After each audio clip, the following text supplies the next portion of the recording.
Hi everyone, it is Quinn for the win. Hi. It's been a while since I posted a video. So I was reflecting today and the topic of wake-up calls came up. So that is what I will be covering today. And what do I mean by a wake-up call? I am not talking about your morning wake-up call of your alarm. I am talking about your life wake-up calls from rock bottom moments.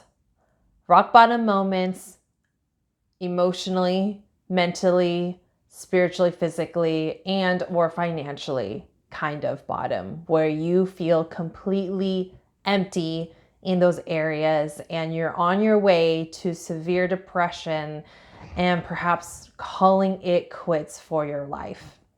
So I will be sharing my top 3 wake-up calls and my lessons from each of them. And I'm doing this video to inspire listening to your wake-up calls.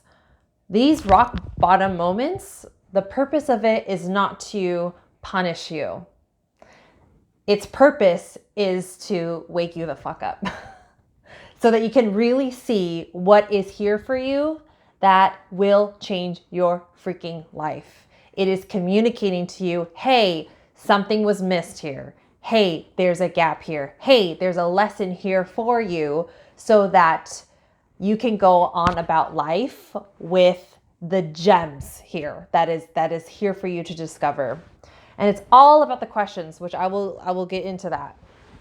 Because if it goes ignored, are you ready to experience the bottom of the bottom? Like if you think this is the bottom, well, another bottom is on its way.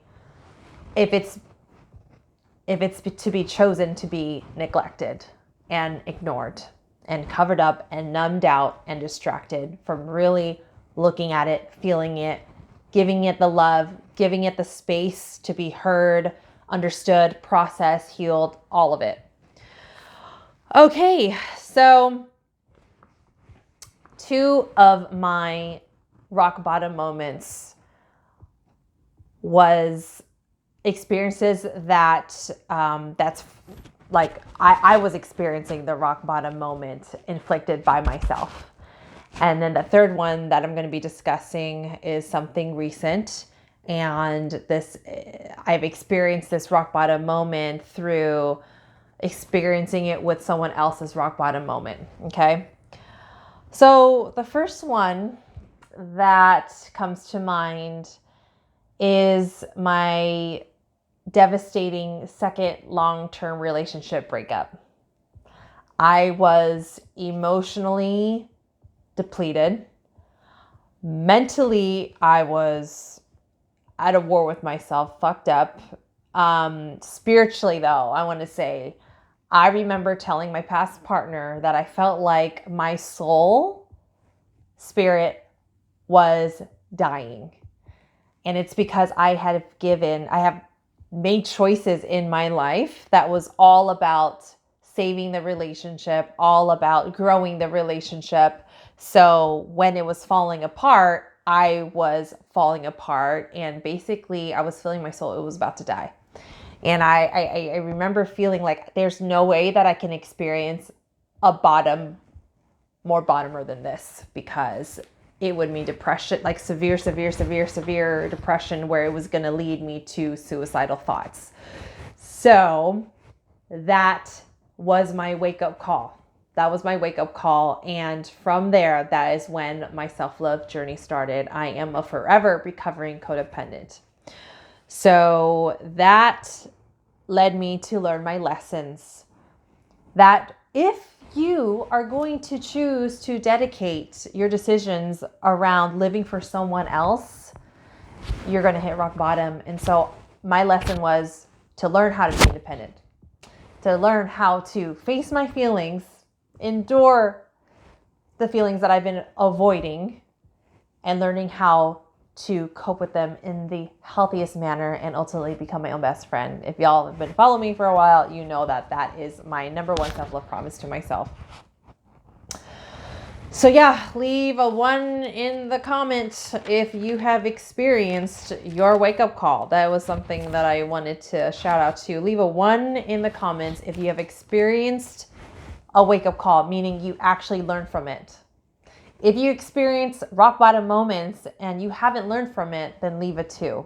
And love to you, love to everyone, whatever your responses is, because it is not easy. It is not easy. However, if you are aware that you haven't learned from your rock bottom, you're not listening and living with your wake-up call, there's support all around you, okay? There's professional sources, there's therapy, there's a self-love coach over here, there's life coaches, there's so many professional support that you can literally Google online, all right?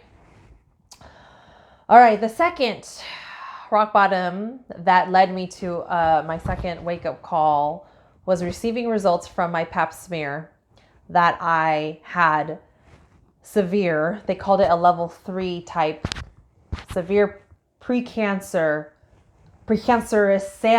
cells in my uterus that was found. So that definitely put me in a shock. I was very stunned. Everything was at a still stand, and I thought about the worst case scenario, which was that I would have cancer. There's cancer there, and that I wouldn't have that much longer to live. And so, again, the questions came through of, okay, so if that's the worst case scenario, then am I doing what I'm really passionate about? Have I been investing time into what I've been passionate about? And am I at peace? And 2 things came up. 1, my purpose here on this planet Earth is to live out the self-love lifestyle 1,000% and to support others along the way, and which is my passion work, and also make amends with my family because they are part of my peace. If I do not make amends with my family, I know that my soul will not be at peace. And literally those 2 priorities have stuck by me to this very day.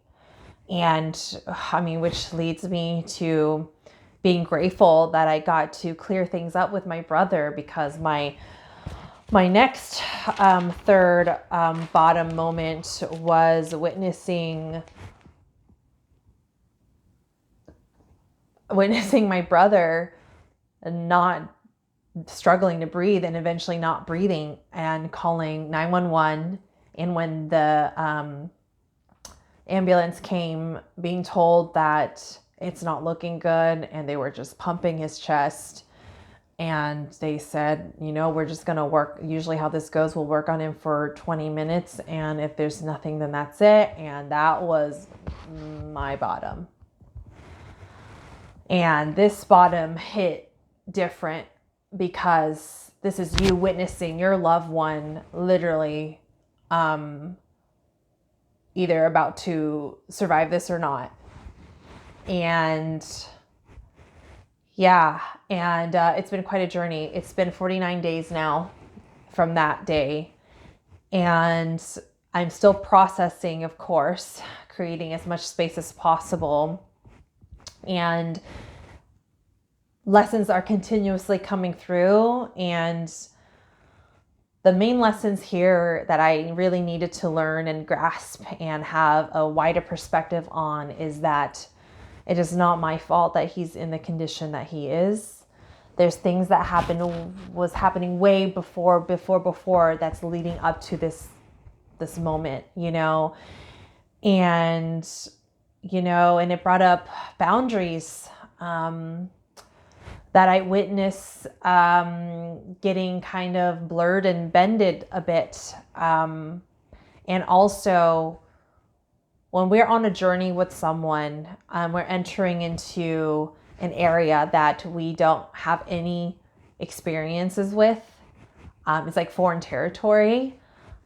We really need to hire on professional help. And in fact, I am taking initiative to enroll my family into family therapy because we're late. We've been needing it and we need it now. So the lesson here is, like, when we're going on a journey that we've never experienced before, we need some freaking help. We need some freaking help. In fact, had to call 911 again for another family member. So you can already feel like we need to stay afloat, and to stay afloat, to take care of ourselves, it's really hard when we have been taught how not to. So, my main lesson here, there's so many, but like the main one that I want to highlight here is a boundary is a boundary. A boundary is a boundary until you have really seen consistent long-term improvements over time, because it's life and death. Boundaries are here to save us. And if you are going to bend it, something can fall through the cracks. And 2, know when you need professional support. When you're going to an area that's foreign, hire on professional help. So that's the lesson so far. There's a lot with it, and that's what I'll share with you so far. And in the space processing this bottom experience, this wake-up call experience is, to really ignite change within your family, you must be already on the journey of positive changes for yourself, because you're not going to be able to make choices and see things from a wider, bigger perspective to see what is really needed, what's really needed. And there's no more room right now for me and my family to see another family member go down. Of course, anything can happen, right? We can't control how other people live their lives. However, we can be an influence. We can be an influence. So please, please, please, please, your rock bottom moments is your life alarm for, hey, the route that you're going right now is not working. It's time to hire on professional help. It's time to get help, okay? And it's time to be responsible for your life. I can't stress enough how much outside support is needed when you have seen the same cycle happen again. And who knows, maybe the next bottom, you won't have a chance to experience the wake-up call from that. So can we please wake up? Can we please wake up and face what is going on and get the help that we need? Okay, that's my message to you today. If you need any self-love support, I can support you through this. I'm still taking on clients. I have really simplified my life even more through this experience, and I'll be more than willing to support you on your journey. Okay, if you have any questions, message me and I'll talk to you later. Bye.